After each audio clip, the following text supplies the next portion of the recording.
Hey guys, welcome back to the channel. Today we're going to be ranking all 8 seasons of Game of Thrones. So, the time has come for me to round off my Game of Thrones retrospective by ranking each and every season. Just a few things before we start. No, I haven't read the books as I've mentioned before, but I will get to that in the future. Secondly, this isn't necessarily a definitive ranking of sorts. This is solely my opinion. And lastly, there will be spoilers, of course. So let's just jump straight into it. So coming in at number 8, no surprise here guys, Season 8.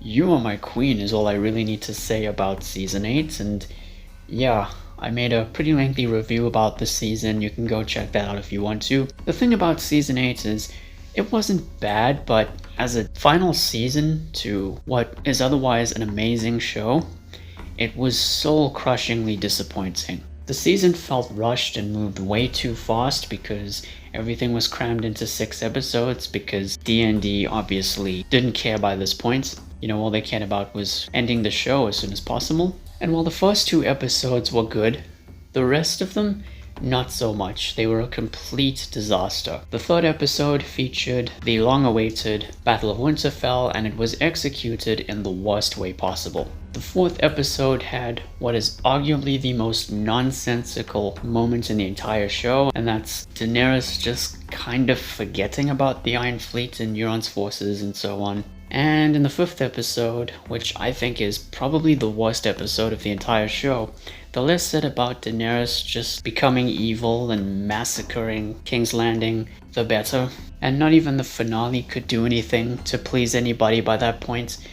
In fact, it only made things worse by having Bran become king. And when I say king, I mean ruler of the 7 kingdoms. Or I guess by that point, 6. Aside from Daenerys, other characters were given a huge disservice. For example, Varys, Jaime, since all of his character development was practically undone by the very end, and of course Jon Snow having nothing to do until he kills Daenerys, except say, well, you are my queen, because he doesn't know what else to say. You are my queen. I don't know what else I can say. Several storylines, big and small, that were set up earlier on in the show were left dangling to the point where you wonder why they were even set up in the first place. And there were even some small technical blunders like the Starbucks cup in episode 4 and the water bottle in the finale. Oh, and of course, the Battle of Winterfell being so dark, you couldn't see a thing half the time. But it's not as if Season 8 was completely without merit. The production values were still incredible, the fight scenes were a blast to watch, the actors did the best they could with the, well, rather crappy material they were given obviously. And the musical score was fantastic. Ramin Djawadi, he's phenomenal as always, you can't go wrong with him. And maybe there were a few aspects of the story that I liked. Some of the character reunions in the first 2 episodes before the Battle of Winterfell, as well as some of the send-offs for certain characters by the very end. Like Sam and Bronn and Arya and Sansa. And despite Jon just being a pain in the ass for the majority of the season, the fact that he got to lead the people of Winterfell beyond the wall was actually quite satisfying. There was nothing for them to be afraid of by that point because the Night King and the White Walkers and the Army of the Dead were obliterated by then. So yeah, there were definitely some good things to come out of Season 8, but overall, as an ending to what is one of the best TV shows of all time, it has pretty much tarnished the show's legacy for eternity when you think about it. So I'm gonna give it a 5 out of 10.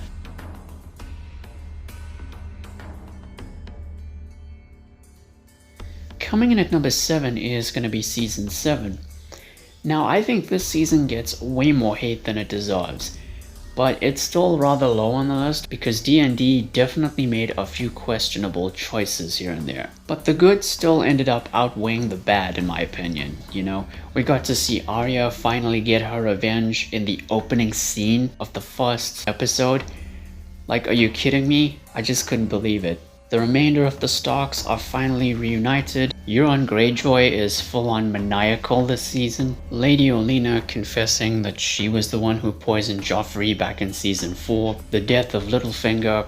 There were a lot of really cool big scale action sequences, my favorite being the Night Watch's second encounter with the White Walkers, and it felt like the show was finally building up to what we all wanted to see, and that's the Battle of Winterfell, and it was made even better by the cliffhanger ending. However, with only 7 episodes as opposed to the usual 10, this season definitely felt rushed, and in some ways, it stopped being the grounded political drama that it originally started out as, and it went into more of a traditional action fantasy route. And I also had some issues with the writing itself. For example, while the battle between the Night Watch and the White Walkers was fun, the fact that Jon and his men went to the lengths that they did just to capture one ice zombie felt weird. On top of all that, I didn't really care for Jon's romance with Daenerys. It felt so forced just because they're 2 of the most popular characters on the show, and it felt rushed because there were only 7 episodes, and I think it was made worse by the fact that Jon was revealed to be a Targaryen, making them related. Ugh, incest. But other than that, I still really enjoyed this season. I think it's very underrated, and I'm gonna give it an 8 out of 10.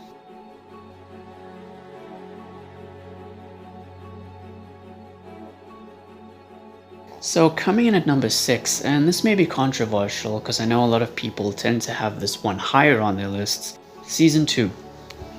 Now Season 2 is a great season, don't get me wrong, it did a lot of things pretty well. You know, Jon meeting Ygritte for the first time, Euron going to Pike Island to meet his biological father and then eventually embrace his lineage, Bran escaping Winterfell and then going beyond the wall in order to find the Three-Eyed Raven, Jaime meeting Brienne for the first time, Robb and Catelyn plotting their revenge against the Lannisters, Daenerys being in Karth and, you know, the whole conspiracy to steal her dragons, the introductions to new characters like Stannis Baratheon and Melisandre. It also had the first major battle sequence of the show, that being the Battle of Blackwater. And of course the final scene with Sam encountering a White Walker for the first time, as well as the audience in general, like face to face in the flesh. And you know, just the fact that the show was beginning to introduce more supernatural elements that fit in with the world of Westeros. But the reason why this season is so low on the list is because it's a setup season, and you know, a lot of the storylines are just setting up what was to come later on, so they can feel a bit drawn out and a little bit boring at times. And personally, I enjoy payoffs more than I do setups. So yeah, that was the only major downside to Season 2, at least for me. But anyway, Season 2 was still a pretty good follow-up to Season 1, even if it wasn't, you know, as good as Season 1 in my opinion. So I'm gonna give it a 9 out of 10.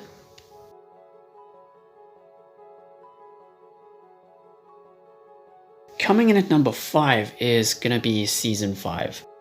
By the time this season aired, the show was already a huge pop culture phenomenon. It was just everywhere, and I really do mean everywhere.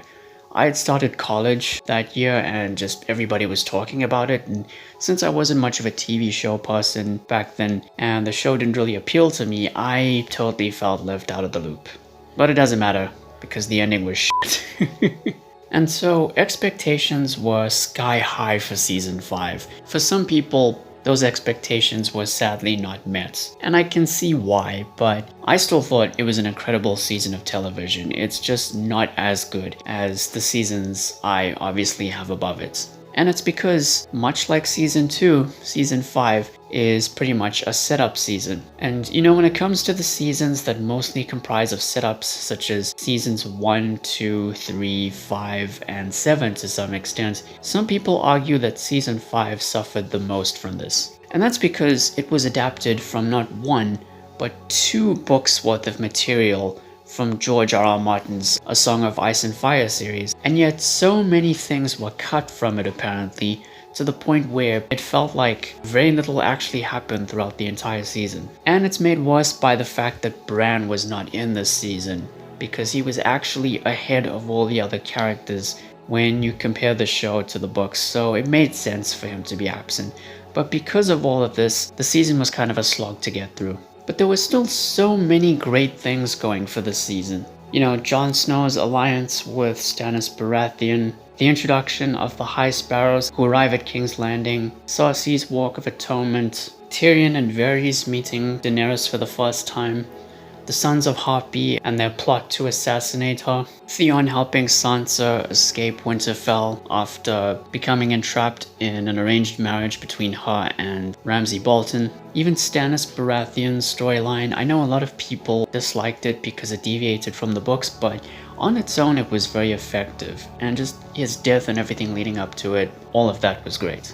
And even the battle sequences, they were fantastic. You know, Jon got to fight a White Walker. There's the battle at the fighting pit, I think that's what it was called. It was like a coliseum. And of course, the death of Jon Snow at the hands of his own men in the finale. This may have been the last time that D&D could depend heavily on the source material, but they did the best they could, even if the season wasn't perfect.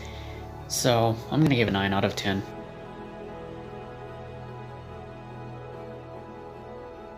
Coming in at number 4 is gonna be the one that started it all, Season 1. So this season, as well as the 3 that are above it, are seasons I consider to be perfect from start to finish. And this season is where it is because it's just such an excellent way to begin the story. But it isn't any higher because I do think that things got a little bit more interesting and a bit more exciting going forward. The introduction to, you know, the world of Westeros, the different houses, you know, House Stark, House Lannister, House Targaryen, the basic introductions to the characters themselves, the opening scene with a small glimpse of a White Walker, the grounded political nature of the show. You know, there's a lot of scenes of characters just walking around and talking, and the conversations and exchanges between characters are all very interesting. And of course, this is the only season to feature Ned Stark, played by Sean Bean. So obviously, with Sean Bean in that role, he was gonna kick the bucket at some point. And you know, everything leading up to Ned Stark's death was brilliant. And you know, this is the season that pretty much defined the show's identity and made it stand out from many other fantasy stories out there. So I'm gonna give it a 10 out of 10.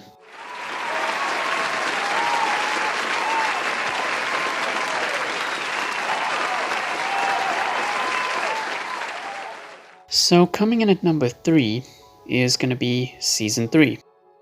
2 words, Red Wedding. That's pretty much all I need to say about Season 3. But obviously, the season had way more to it than just the Red Wedding. Jon's romance with Ygritte, Theon being tortured for the entire season by Ramsay Bolton, Daenerys traveling to Slaver's Bay to free up a bunch of slaves, and along the way she met Melisandre and Grey Worm, Arya reuniting with the Hound, Jaime's monologue about his involvement in the death of the Mad King, as well as having his hand cut off being a very symbolic moment for him going forward. And of course, the Red Wedding. The reason why this scene is so effective and is one of the most iconic moments in the show is just because of how shocking and unpredictable it was. You know, I knew that people died at the Red Wedding, but I had no idea who. So you can imagine my reaction when I first saw that. And even though it was practically yet another setup season, it was more engaging and more entertaining than Season 2, so I'm gonna give it a 10 out of 10.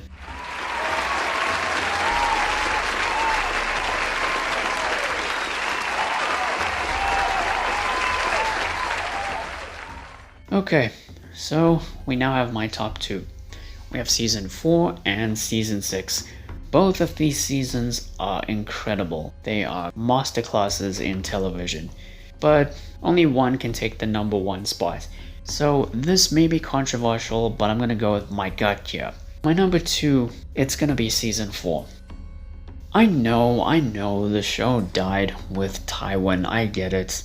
The show was never the same once he was killed off, for a lot of people. And I get that this is the season where we were finally getting to witness a lot of long-awaited payoffs. Some of them just weren't as impactful as the payoffs in Season 6, which is why that season is obviously at number 1. But it still had so many iconic moments going for us. You know, the death of Joffrey as early as episode 2, when most people were probably expecting him to be killed off towards the latter stages of the season. Tyrion's trial, accompanied by an outstanding performance from Peter Dinklage. Daenerys attempting to seize control of the city of Murin. Bran finally reaching the Three-Eyed Raven. The Night King made his debut in a brief scene, Sansa fleeing King's Landing, the Battle of Castle Black, which resulted in the death of Ygritte, and the intervention of Stannis Baratheon, and of course the finale which saw Tyrion finally kill his father, Tywin Lannister, before fleeing from King's Landing. So yeah, there are a lot of great things about Season 4, but it's not the best season in my opinion because there were payoffs that still had yet to unravel and they weren't here. So I'm gonna give it a 10 out of 10 anyway.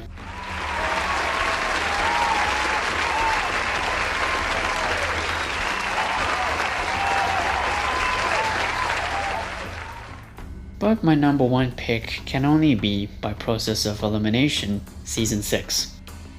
This was the first season where D&D had pretty much run out of source material, and most of what they wrote was pretty much original material by this point. And taking that into account, this season genuinely surprised me. I mean, yes, I was told in advance that Season 6 is one of the best seasons, but I didn't expect it to be this good, to be honest. There were so many great storylines throughout the season. You know, Jon was resurrected, even if they didn't really do a whole lot with him towards the end of the show. We got to see him reunited with Sansa. Ramsay Bolton kills his father and is defeated by the Starks towards the end of the season. Daenerys had a rather unexpected reunion with the Dothraki. Now that Bran was back in the picture, he began to have visions that are integral to the story. The death and send-off for Hodor was brilliant. Jaime and Cersei teamed up to take King's Landing back from the High Sparrows, and it culminated in that really cool green explosion at the end.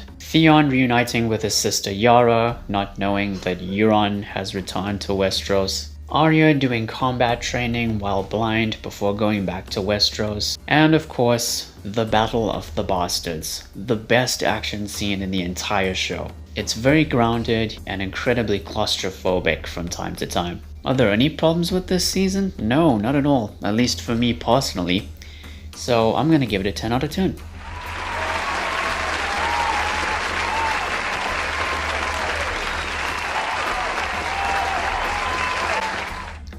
So yeah, that's pretty much my ranking of Game of Thrones.